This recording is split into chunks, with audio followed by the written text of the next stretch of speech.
Well, hello. Thank you again for joining me. I'm Lenore Rattray, and this is Stand Up 8, Episode 3.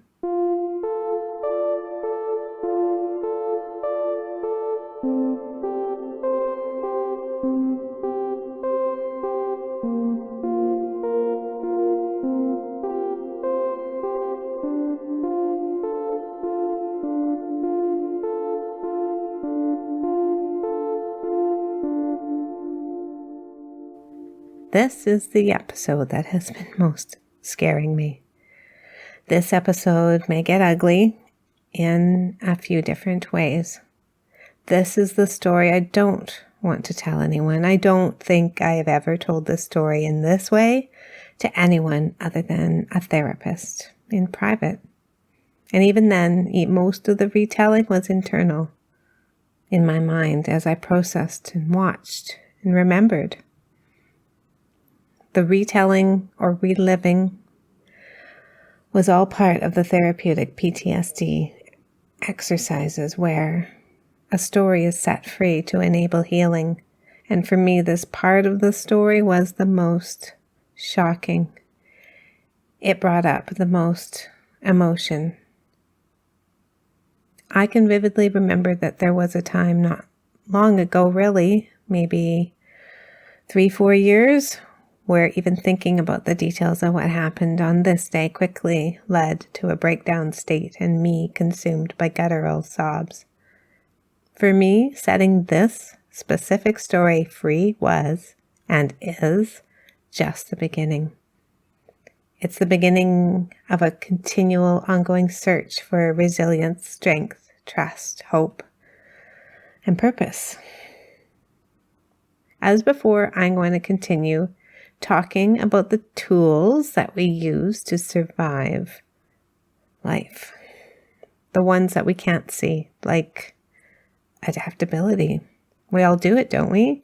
We all need to find a way to adapt to our surroundings or situations, whether it be work or personal. We all have heard incredible and often gut-wrenching stories about people who have faced something awful and somehow still come out the other side. And we all have thought things like, how does one possibly go on after that? As well as, thank goodness it wasn't me. I know I certainly have. I don't feel that I've ever been in denial of what happened to me. I mean, in the times that I've talked about it, one-on-one mostly, I've never really sugarcoated the experience, but I've always been in control of what gets told. And I guess that's the easy part, because really no one else other than the bad guy himself, and well, I would honestly question his perspective, but that's a whole other discussion. No one else knows what really happened. What happened to me reverberated and forever impacted not just me, but those that I was close to, my family, my friends. What happened to me impacted their world forever. When something bad happens, it's easy to forget that we are all interconnected and the impact of trauma is invisible. We feel what others feel, and adapting is just what we have to do to live, right? So, let's start with our parents. If we are lucky enough to have had both parents in our lives at birth, they became our first human bonding connections. Typically, their influence shaped us, and our connection to them is for life. And I consider myself lucky, I guess, in this way. My relationship with my mom and my dad is far from perfect. My parents separated when I was 11. I see now how much that experience hurt me, and I see now how much I carried a lot of anger from my mom for many years, and I think repairing this was a big part of the move to Vancouver. In the previous 10 years, even though she tried, I had very little interest in having anything to do with her. She never gave up, though. When I went missing, her mother bear instinct kicked in full force. She knew something was wrong, as did my dad. I mean, what would you do if your child or someone you loved went missing? How would you adapt? How would you cope? As a parent myself now, I cannot even imagine. So, tough talk. Here are my mom and dad, and another look back at their stories. The police told me about it, but I didn't really even sleep the night before. I just kept phoning and phoning. I kept saying, she's missing. I just kept phoning, and they said, well, you know, they're saying give it a few days or something like that, you know. And I said, no, can't give it a few days. I was very in their face, you know. I said, I can't give it a few days. I know she's missing. And I think they're a little fed up with me. And I don't remember going over there. I remember the police telling me that they said she was agitated and kept dusting everything and that, and moving things around, which was a bit odd. You know, they thought she just looked nervous. Yeah. So when you're saying she, who are you? Your boss. They just thought she was odd. But I just said, well, Lenore thought she was a bit odd too, you know, personality. But they just thought her behavior was, she wasn't all, sharing of information. She seemed like she had something to hide, they said. She just seemed nervous. So they were sort of, you know, they just noted that about her body language and that. But, and that was it. From there, I don't remember the day when detectives came over, but they wanted me to wait, give it 3 days, give it some time. I said, no, this isn't right. Something's happened. I know they came over to the house. My headspace was just like I was on the moon. I wasn't even on this earth anymore. So I just was one pointed, and just I knew you were out there and something not right. So I was just on the moon. You know how people, when they're all of a sudden in a high stress situation, they sort of argue. And I remembered Adam going over, and he said, no, she probably just, and then I said, her car's here. And then we both looked at each other, and I said, Adam, her car's here. He says, I can see that. You know, we were just kind of high stress situation. And I had no alternative. I came back home, making supper, we all sort of went through our routines, but it's like this big cloud floating around there that I knew that something wasn't right. So I still was going through the motions and everything, and I just kept phoning the police, and it was basically kind of silent at the house. We went through movements, we went through motions, we had supper, but there was this vigilance and kind of, a funny silence. And then I'd say, bye, Adam, when he would go to school, and then bye, but it was like look in each other's eyes, and Fred would go to work. It was just like serious, and he told everybody at work, and he worked in North Van part-time then too. And he even worked part-time in Galliano, went out there too during the week then too, and told them all about it. His family was phoning, and I phoned my family, and I remember alerting my mother, and my mother, she was always really concerned, and she put, she had a prayer line, and it was like people all over North America would pray at the same time. And so basically that's what it was. Everybody was, it was like Grand Central Station. Everybody was phoning and phoning and phoning back and forth. And I remember just going through that. It's totally out of character for you to just disappear in thin air like that without saying anything to anybody. Especially you kept quite contact with me during the day with your work of how bored you were, and how this crazy person you saw one day, or just the people you saw. You were always you seemed mainly bored, so you would tell me. And sometimes just drop in, right? But yeah, I remember then, and when they came over, tried to give them as much information about you, and they wanted pictures. I think it was that when they wanted pictures. And I was so grateful when there was finally some pictures of missing, that I could go hang around, or it just made me seem like maybe something is happening, after talking to them. And they took it seriously then, that, yeah, maybe something could happen. Yeah, Faye called to say that you were missing. Very short conversation. I just said I was coming out. I pretty much dropped everything and drove out. I don't recall how I ran into Stu, or met up with Stu, and I think I got a phone call from Stu and Dawn.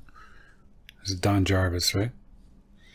Anyways, I got a call, and then they asked me to come down to the police station, and they were asking me questions that would point out that I may have had something to do with your disappearance. I thought that was pretty much offside, and how could I have done anything if I was in Calgary or on the road between Vancouver and Calgary? But they apologized and said it was something they really had to do. It was always an angle that they had to eliminate. And so we took it all in stride, and I think we actually went for a beer after that and talked some more. And then I was in pretty much constant contact with Stu and Dawn off and on. And other than that, I would drive around Vancouver hoping that I would come up with something and figure out where you were. Although, I never really thought that you were gone totally.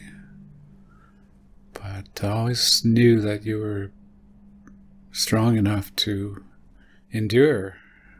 It was, I don't wish it on anybody. Whenever I hear of a child missing, I say a little prayer. So parents, right? Parenting. Not gonna lie, those were some pretty tough interviews. Their perspective of the crime is not something I've ever talked with them about in this type of detail. I mean, especially my dad. My dad, for the most part, is an introverted, quiet man. Mr. Stoic, I suppose. A handy guy. Someone who would much rather build you a complicated IKEA shelf with no instructions than sit down and tell you his feelings. At least that was my experience. I definitely have never heard him talk of a greater power or an intuitive voice until now. Or maybe I wasn't listening. I never really gave a lot of thought, though, to what he and my mom could be carrying to this day as a result of living this horrible experience, as a result of not knowing where their child was. I feel that we often forget the lasting damage that traumatic events can have on our parents and those that support us and are close to us. And for me, it's powerful, insightful, healing to hear other sides of the story. Because really, it's a continual journey, isn't it? This life stuff. Anyway, it was especially interesting to hear how both they and their worlds adapted to their new, unfathomable reality, day after day for almost 9 days. How would you adapt when faced with adversity? Can we ever really predict that? Can we ever really know what we would do or who we would become? Before this, I don't think that I ever really thought of what I would do when in danger. I didn't really think it existed, I guess. In my last retail job, before I moved to Vancouver, they had a bit more robbery preparation, I guess. There was a button under the counter near the cash that you pushed if you were being robbed, and it alerted the police. So I'm told. To the best of my knowledge, no one ever pushed it. And suitors didn't have a button. Because, honestly, that kind of stuff only happens somewhere else, right? That's what I thought. And then, July 3rd, somebody of a predatory mindset noticed that I wasn't paying attention. This person saw my innocence and naivety and then acted on it, as he had, I'm told, many times before. And this time he was successful. He got the prize that he sought. And he took her to his home. So, let's pick up on the story there. Let's go back to Camp Hell.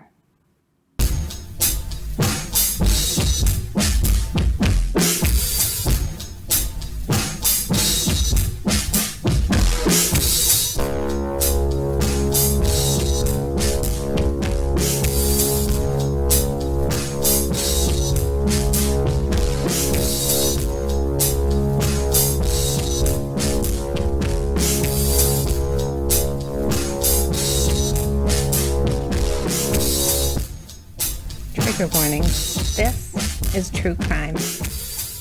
The details told may be triggering for some people. So here I was facing someone's established and clearly lived in camp in the woods. Nothing felt right about it. My heart was pounding. Everything in my body was on hyper alert. Everything, every nerve, every cell, every speck of my being was afraid. This was just bad. In the span of seconds, my eyes soaked it all in. It was like a wild animal's lair, except that this animal was supposedly human. Black garbage bags stuffed with who knows what in them surrounded a chunk of green astroturf, and I immediately thought, are those dead bodies? Empty food containers were strewn about randomly, and tucked to one side, bunched up, was a filthy sleeping bag. There was no other outcome other than bad. For whatever reason, up until this point, the point that we entered the forest and I saw this camp, I didn't believe. I didn't allow myself to think that anything bad would happen, because really, when someone says they're not going to hurt you, if you do what they say, they mean it, right? Wrong.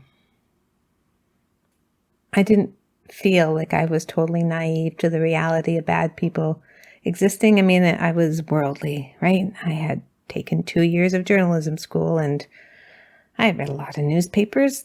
Did that prepare me for this? And did all of those terrible things that I had read about in the newspapers really happen to people? Was this real life?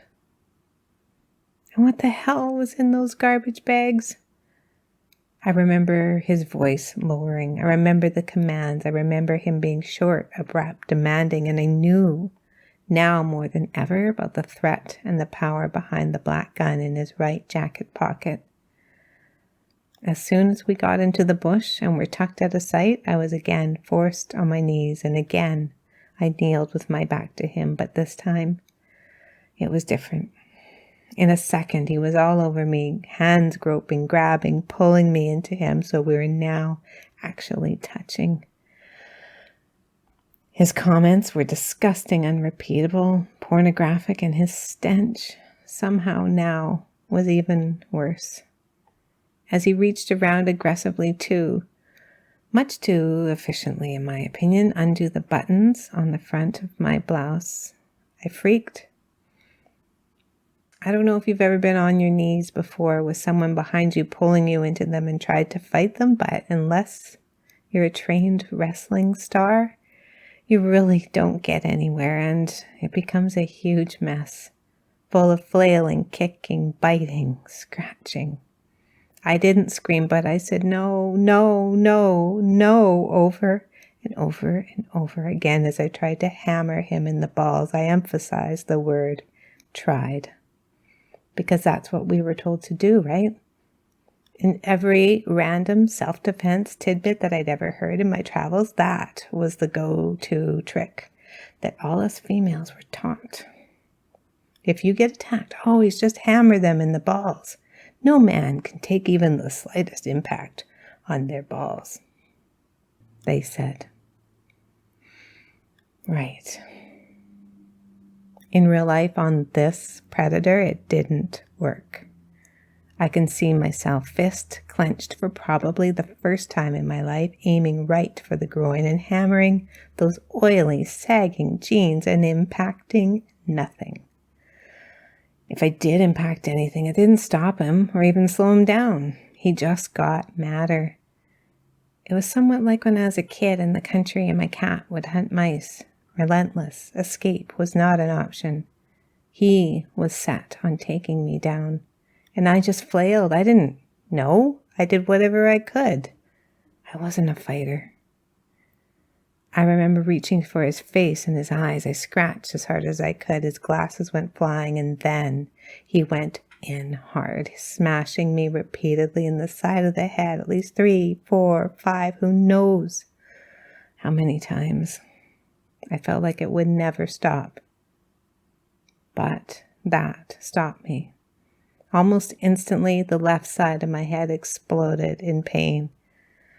And I realized all of the Bugs Bunny and Roadrunner cartoons I'd seen as a kid were right. When you get hit hard enough in the head, you see blackness and stars, like crackly white pops of light. And did I mention it fucking hurts? And then quickly he was on top of me. I was flat on my back. My elbows were pinned down by his knees, my wrists gripped by his hands. He and his smell hovered over me. I was completely helpless. I can still see him, hear him, smell him. It was like the beginning of the end. As my mom said, ever so eloquently in her recollection, everything was really not real anymore. Holy fuck. Through the throbbing in my head, the hum of the oblivious traffic passing on the highway nearby, and both of us trying to catch our breath, he launched into a tirade.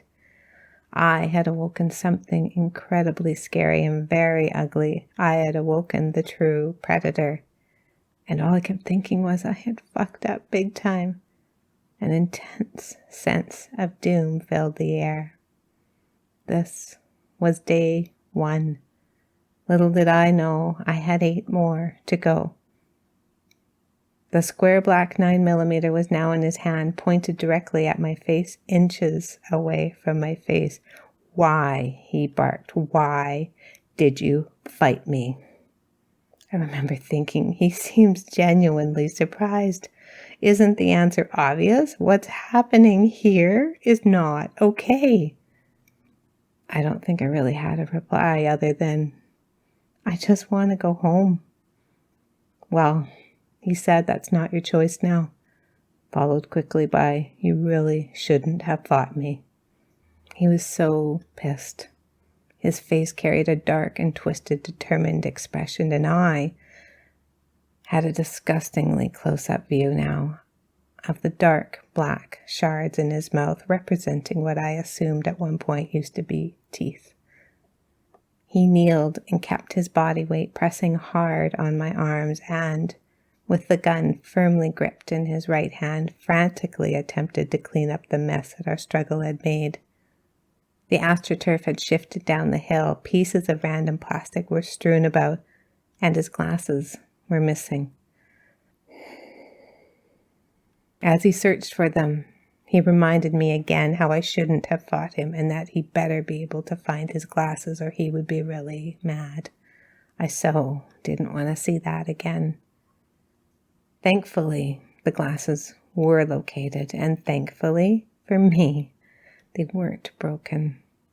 And this, I believe, is really where my new routine in my new reality truly began. This is where he firmly set the tone. and the rules. Another gun appeared, a smaller black one, more like a pistol, I guess, like something you'd see in an old Western movie. And now, while holding both guns, he launched into a loud, but not too loud, lecture on how stupid it was to fight him. He, as he made sure I knew, was not a stupid person. He was prepared for anything, he said. He would hurt me if he had to. With both guns out, he began explaining not only how he would have no problem using them on me, but also specific details on the size of the holes that each one would make when both entering and exiting my body. I wasn't going home tonight, after all, he said. The plan changed. It was getting dark, and it was too risky. I started to squirm again, repeating, no, no, no, no. My jaw was aching hard, and adding to the pain, for some reason, there were crunching sounds in my jaw if I even tried to gently put my teeth together. He shifted and pressed down harder on my pinned arms, again saying that it wasn't my choice anymore. Then, in a lighter voice, coupled with, I guess, an amused look of pleasure, stated he hadn't realized what a catch I was, and he was going to make the best of this grand opportunity that had just presented itself. Nothing in life had prepared me for this. I desperately needed to adapt.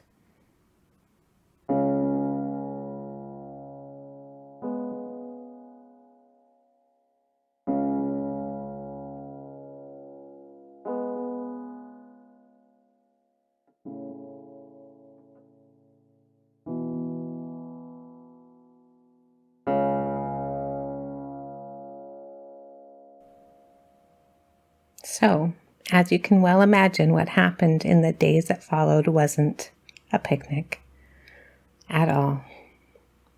But without a word of a lie, I have been asked since more times than I'm comfortable with, really. Things like, he didn't actually rape you, did he? To which I respond, yes, he definitely did. He created a daily schedule, which included a time when he could go dark. He dictated what would happen, and I went along with it. I adapted. I've often wondered, does my behavior make me a fighter or a flighter? I'm going to go with the former today. Maybe the fight wasn't going to be physical, but I was going to use whatever strength I could muster to see the next day, to see home. In the morning, he would usually leave me alone, hog-tied, bound and gagged, of course, to go to the store or do his business or who knows. And then we would spend our time reading the papers, talking, eating, and generally, I suppose, getting to know each other under his direction, including hours and hours of torture and forcible violation. And we slept, which for me is one of the weirdest things. I truly had some incredibly deep sleeps in Camp Hell, despite the all-night traffic hum from the highway nearby, the frequent sirens, the poking tree roots, and the bugs crawling on my naked body, and especially the shit pile smelling living corpse pressed up next to me. Sleep. It was in this state that I was able to visit my family and friends. It was here that I could live again, in real life. In sleep is where I found salvation and strength.